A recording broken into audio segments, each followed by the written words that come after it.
قال الله تعالى وبارك في القرآن المجيد والقرآن الحميد لقد كان لكم في رسول الله أسوة حسنة صدق الله العظيم اللهم صل على سيدنا ومولانا محمد وعلى آل سيدنا ومولانا محمد وبارك وسلم حمد صلاة کے بعد عزتوں کی مسند پر جلوہ فراز عالی مرتبہ عزیز وقار محترم محتشم علماء کرام اور واجب احترام ضمیر احتشام برادران اسلام السلام علیکم ورحمۃ اللہ وبرکاتہ۔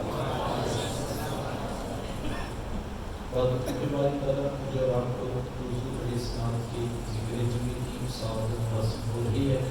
دعا ہے اللہ تعالیٰ میری اور آپ کی شرکت کا ایک ایک لمحہ قبول فرمائے اور قابل عمل باتوں پر توفیق نصیب فرمائے۔ اس کے وقت کو آپ کو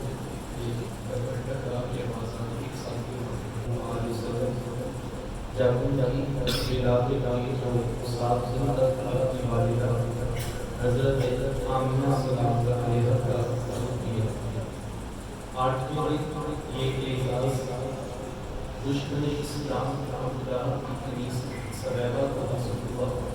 اس نے حضور علیہ السلام کو دودھ بھی پلایا اور ایک بال بھی۔